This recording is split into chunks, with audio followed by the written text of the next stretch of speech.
We are trying to describe a very complex problem in a very short period of time. It may take us 3 days to do this. I ask you that you would videotape or DVD every episode this week. I have been warning about a structure that progressives have worked to put into place. The health care bill, cap and trade, the stimulus bill. Thousands and thousands of pages that nobody has seemed to have read. We exposed this structure layer by layer until we finally got to the same guy over and over again, George Soros. Now, I just showed you how he collapsed regimes internationally, and now he's aiming at America. Soros has been calling for globalization for decades, saying, quote, to stabilize and regulate a truly global economy, we need some global system of political decision-making. In short, we need a global society to support our global economy. Interestingly, the greatest opposition to this idea is coming from the United States, with the right sense of leadership and with a clarity of purpose. The U.S. and its allies could help stabilize the global economic system.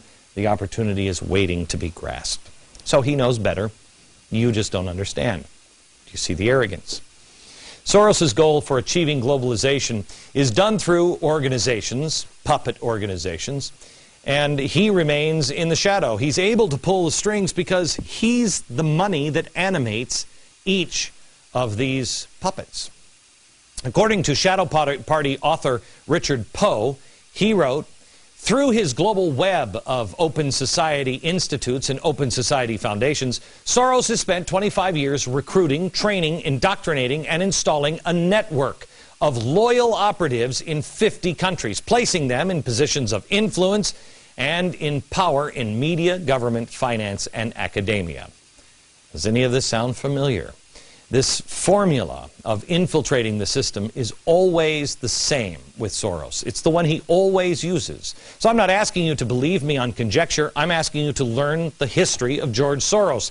His method is to create a shadow party, form a shadow government every time, and then you'll be one step closer to one world government and taking power. A shadow party is not a political party. It is not, at least not in a tangible sense. It works outside the normal electoral system. In 2000, Soros funded 1/3 of the shadow conventions. Do you even remember these? They were run by Arianna Huffington, the president's favorite source of news. And one of the lead organizers next to her was Jim Wallace, one of the guys who is campaigning against this program, surprise, surprise. The idea was to parallel the Democratic and Republican conventions, the shadow convention. Huffington said at the time, the message of the shadow conventions was, quote, not left or right, and the answers to these issues are not going to be found in the old ideas of the past. Clearly, the Great Society solution of top-down programs has failed. Top-down programs. Instead, the answers could be found in the raw power, quoting, of government appropriations. Wow. But it was the next election cycle that truly launched the shadow party. In 2004, when Soros didn't mince words, he stated, quote, this is not a normal election. These are not normal times. And, quote, I do not accept the rules imposed by others. If I did, I would not be alive today. And in periods of regime change, normal rules do not apply. One needs to adjust one's behavior to the changing circumstances. By the 2004 election cycle, Soros' shadow party had shaped the Democratic message. Under Soros, the guidance of the shadow party infrastructure had assumed the coherent shape by early 2004. There were 7 extensively independent non-profit groups which included MoveOn.org that would help the Democrats. Really. Soros surrounds himself by radicals and revolutionaries. Let me go back to what I told you at the beginning. George Soros is creating a new structure through a shadow party. He infiltrates politics. He pulls the same playbook out every single time. Ukraine, Croatia, Yugoslavia, Georgia, and Slovakia. The same thing. Here it is, step by step. Step 1, you form a shadow government. He's done that. Infiltrate the target country using humanitarian aid, Open Society Institute, or ACORN, whatever they are, as cover. Step 2, You control the airwaves. Has he done that? Fund existing radio and television outlets or start your own outlets. We showed you this chalkboard yesterday. This is his media empire. NPR, free press. It's all here. Step 3, you destabilize the state. Would you make a case that this is being done? You cause a political or economic crisis, or you take advantage of an existing crisis. Step 4, provoke an election crisis, where you don't want to really trust the outcome of an election. You wait for an election, and then you cry voter fraud. This, by the way, La Raza and Acorn funded through OSI, George Soros' charity arm.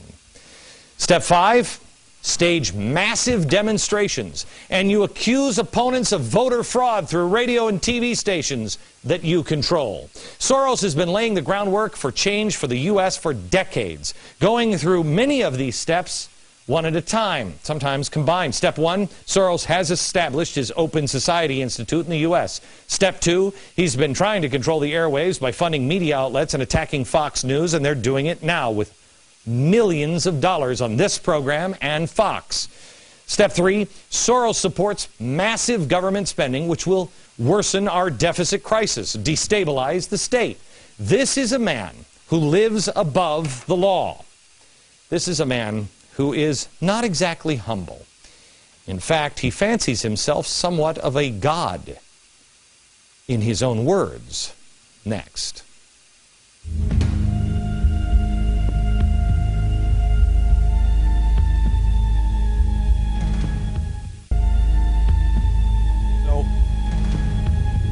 What would possess a man to need as much power as George Soros does? Well, the title of a biography that he himself authorized refers to him as a messianic billionaire. Wow, that's quite a claim. But maybe you should look into the mind of the puppet master and see what's inside. The United States should find its proper place in a new world order. They would have to give up some of their privileges. He's been trying to reorder the world as if he is the creator. Soros has admitted in the past he doesn't believe in God.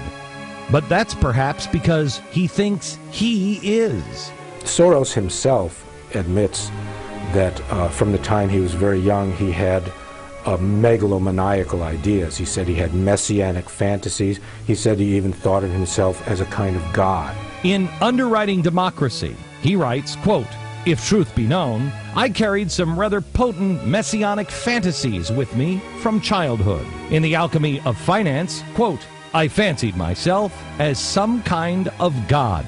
He's even said that now that I've made these things, these dreams into a reality, I feel more comfortable admitting to the magnitude of my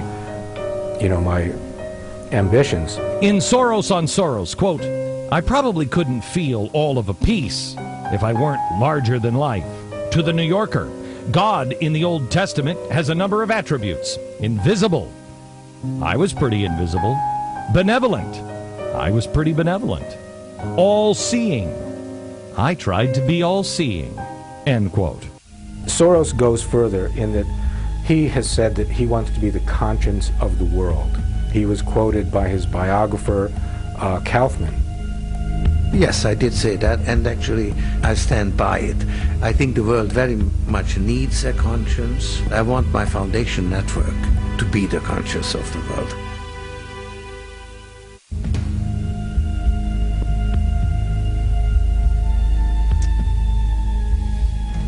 We're almost out of time, but there is so much more in the next 2 broadcasts. Make sure you DVR this program and share it with as many friends as you can.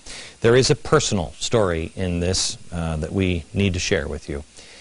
A little over a month ago, George Soros, his right-hand man, reached out to one of the vice presidents, one of the executives on this television program. He requested a meeting in public between the two of them. The executive accepted Mr. Soros' invitation. The meeting began with the Soros guy saying that this program, and me in particular, was corroding the very foundation of America and instigating violence to boot. And that was just while they were waiting to be seated at the restaurant. When that wild opening salvo failed to prompt anything more than a calm rebuttal from my executive, the Soros executive then shifted gears, explaining that we were hurting their business, even hurting Mr. Soros himself. Then he went on to talk about a vast right-wing conspiracy headed by this show or Fox News, targeting his boss because of his support for the Democratic candidates or maybe his position on legalizing drugs. I have no idea. But after my guy calmly rebutted the notion of any conspiracy, his guy, apparently out of bullets, said, then why? Why focus on George Soros if it's not that? My executive explained to him that whenever you do a Google search on failing economies or collapsed currencies, the name George Soros keeps popping up, usually at number 1. And because he steadfastly believes in one world government at the expense of the United States of America. I do not. The Soros guy dismissed his boss's role in collapsing the currencies, like the British sterling. He said it was overhyped, claiming they really didn't make that much off it, as people say. As far as one world government or globalization, well, he explained that ship, quoting, had already sailed. And he suggested that if Glenn Beck doesn't recognize that, he'll just be left behind. He then looked at my executive and said, I don't think you hear me. I don't think you understand. Glenn Beck is hurting Mr. Soros and his business. At this point, the Soros executive abruptly ended the meeting, but not before saying that he had a gift from Mr. Soros for me, something he wanted my executive to give to me. He reached into his briefcase and handed him this. It's a movie, a DVD, a 1957 movie, made by a communist, by the way, how appropriate, called A Face in the Crowd, starring Andy Griffith. I watched this when MSNBC started this rumor about 2 years ago that this is who I was. It was handed to him. He wanted to make sure that it was very clear that the story accurately represented of who they thought and who Mr. Soros thought I was personally. He said, make sure you share it with Mr. Beck. In case you're not familiar, Andy Griffith plays a drunk, a petty criminal who, with the help of radio reporter played by Marcia Neal, transforms himself into a famous national talk show host, a man of influence with the masses and politically powerful, but he is a very bad guy. Towards the end of the movie, the character, Larry Lonesome Rhodes, is revealed to be a fraud, a liar. And the movie ends with him all alone, screaming insanely from the balcony of his Manhattan high-rise. Marcia Neal's character is afraid he's going to jump. Mr. Soros, I'm not going to jump. I'm also not Lonesome Rhodes, but I appreciate your thinking of me. Let me say again what I've repeated on this program several times. All of this can go away tomorrow, but as long as I have breath, I will use that breath to speak about what I truly believe is the truth. As I have done several times on this broadcast and in that private public meeting with a partner of George Soros. Mr. Soros, you're welcome on this program to spend an hour with me. I'm sorry to hear that you repeatedly turn it down.